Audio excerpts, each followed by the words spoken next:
আগামী সপ্তাহ থেকে ভারতীয় ভিসা পাবেন বাংলাদেশিরা।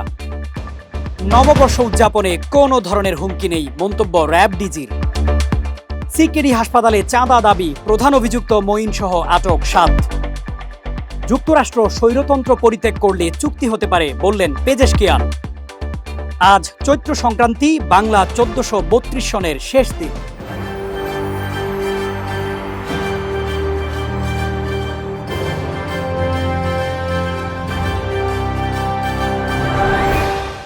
দর্শক, স্বাগত জানাচ্ছি নাগরিক প্রতিদিনের নিউজরুম ইনসাইড থেকে। সঙ্গে আছি AKM শামীম খান।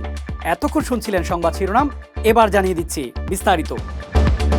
পররাষ্ট্রমন্ত্রী খলিলুর রহমানের ভারত সফরে দুই দেশের মধ্যে ইতিবাচক আলোচনা হয়েছে।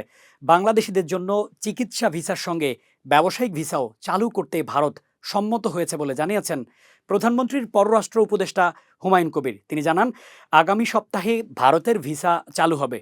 সোমবার সচিবালয়ে প্রধানমন্ত্রী তারেক রহমানের সঙ্গে রুটিন বৈঠকের পর সংবাদ মাধ্যমকে তিনি এসব তথ্য জানান। হুমায়ুন কবির বলেন, মানবতাবিরোধী অপরাধের দায়ে মৃত্যুদণ্ডপ্রাপ্ত সাবেক প্রধানমন্ত্রী শেখ হাসিনা যেন ভারতের মাটি ব্যবহার করে বাংলাদেশকে অস্থিতিশীল করতে না পারে, সেজন্য ভারতকে বার্তা দেওয়া হয়েছে। র্যাব মহাপরিচালক আহসান হাবিব পলাশ বলেছেন, বাংলা নববর্ষ ১৪৩৩ উদযাপনকে কেন্দ্র করে সারা দেশে ব্যাপক নিরাপত্তা ব্যবস্থা গ্রহণ করা হয়েছে।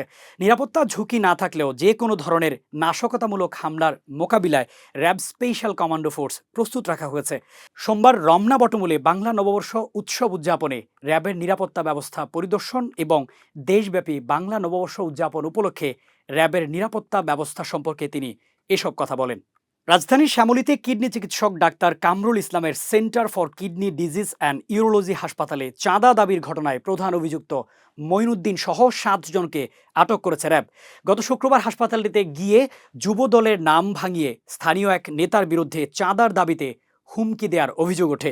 এ সময় টাকা না পেয়ে ডাক্তার কামরুলকে আওয়ামী লীগ ট্যাগ দিয়ে হেনস্থার অভিযোগ ওঠে। ১১ এপ্রিল সিকেডি হাসপাতালের ওটি ইনচার্জ আবু হানিফ বাদী হয়ে শেরবাংলা নগর থানায় সাবেক যুবদল নেতা মঈনুদ্দিন মঈনকে ১ নম্বর আসামি করে একটি চাঁদাবাজির মামলা দায়ের করেন। ইসলামাবাদের বৈঠক ব্যর্থ হলেও যুক্তরাষ্ট্রের সঙ্গে সমঝোতা চুক্তির সুযোগ এখনও আছে বলে মনে করেন ইরানের প্রেসিডেন্ট মাসুদ পেজেশকিয়ান।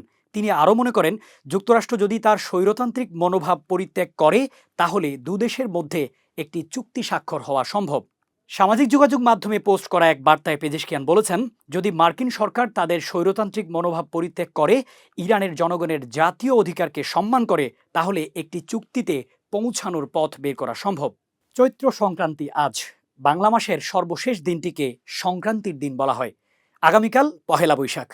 নতুন বাংলা বর্ষ ১৪৩৩। বছরের শেষ দিন হিসেবে পুরাতনকে বিদায় ও নতুন বর্ষকে বরণ করার জন্য প্রতি বছর চৈত্র সংক্রান্তিকে ঘিরে থাকে বিভিন্ন অনুষ্ঠান, উৎসবের আয়োজন। মনে করা হয় চৈত্র সংক্রান্তিকে অনুসরণ করেই পহেলা বৈশাখ উদযাপনের এত আয়োজন। তাই চৈত্র সংক্রান্তি হচ্ছে বাঙালির আরেক বড় অসাম্প্রদায়িক উৎসব। মূলত চৈত্র সংক্রান্তির দিন সনাতন ধর্মাবলম্বীরা শাস্ত্র মেনে স্নান, দান, ব্রত, উপবাস করে থাকেন। নিজ নিজ বিশ্বাস অনুযায়ী অন্য ধর্মাবলম্বীরাও নানা আচার অনুষ্ঠান পালন করেন। দর্শক, এই ছিল নাগরিক প্রতিদিনের নিউজরুম ইনসাইড থেকে সর্বশেষ। এতক্ষণ সঙ্গে থাকার জন্য ধন্যবাদ।